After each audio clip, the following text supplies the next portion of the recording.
Assalamualaikum warahmatullahi wabarakatuh. Yang saya hormati Ibu Dorit Hartini, MAK, selaku dosen pada mata kuliah Penganggaran Perusahaan kelas 64 4A06 dan teman-teman yang saya banggakan.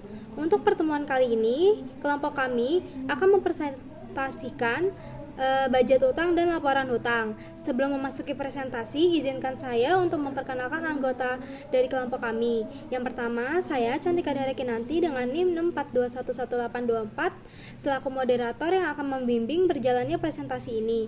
Selanjutnya ada Elza Yunika dengan NIM 642122267, ada Devi Alfiani dengan NIM 642111394, dan terakhir ada Amanda Kaila dengan NIM 642111566. Baik, langsung saja kita masuk ke dalam pembahasan materi pertama, yaitu pengertian budget hutang yang akan disampaikan oleh saya sendiri. Yang pertama, pengertian budget utang. Budget utang adalah budget yang merencanakan secara sistematis dan lebih terperinci tentang jumlah utang beserta perubahan dari waktu ke waktu selama periode tertentu yang akan datang.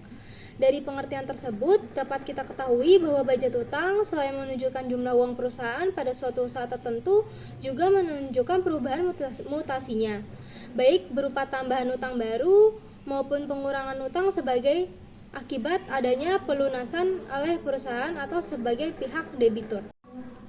Selanjutnya, kegunaan budget utang. Yang pertama, secara umum, semua budget termasuk budget utang mempunyai 3 kegunaan pokok, yaitu sebagai pedoman kerja, sebagai alat pengkoordinasi kerja, dan sebagai alat pengawasan kerja yang membantu manajemen dalam memimpin jalannya perusahaan. Dan yang kedua, secara khusus, manajemen hutang berguna sebagai dasar penyusunan budget kas karena pembayaran pelunasan utang tersebut merupakan pengeluaran kas. Data dan informasi untuk menyusun budget utang. 1. Budget pembelian bahan mentah.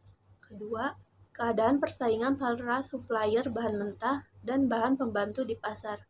Ketiga, posisi perusahaan terhadap pihak supplier bahan mentah dan bahan pembantu.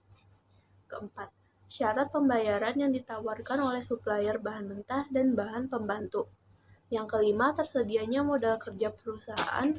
Dan yang keenam, rencana perusahaan untuk melakukan pembelian secara kredit aktiva lain selain bahan mentah dan bahan pembantu.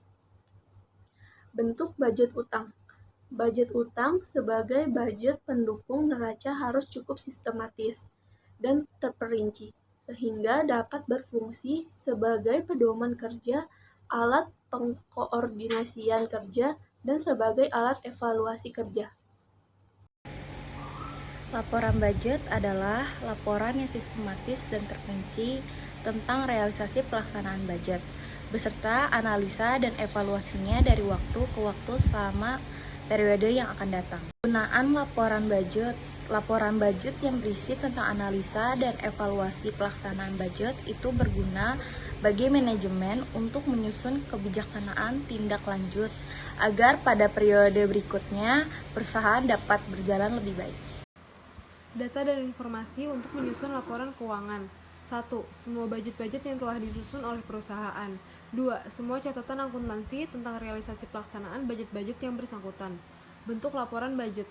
Sebagaimana halnya dengan bentuk budget, maka dalam menyusun laporan, tidak ada standar yang digunakan perusahaan. Penyusunan disesuaikan dengan informasi yang dibutuhkan perusahaan. Sekian presentasi dari kelompok kami. Saya selaku moderator memohon maaf jika ada kesalahan dan kekurangan dalam berjalannya presentasi ini. Demikianlah yang bisa kami sampaikan. Terima kasih. Wassalamualaikum warahmatullahi wabarakatuh.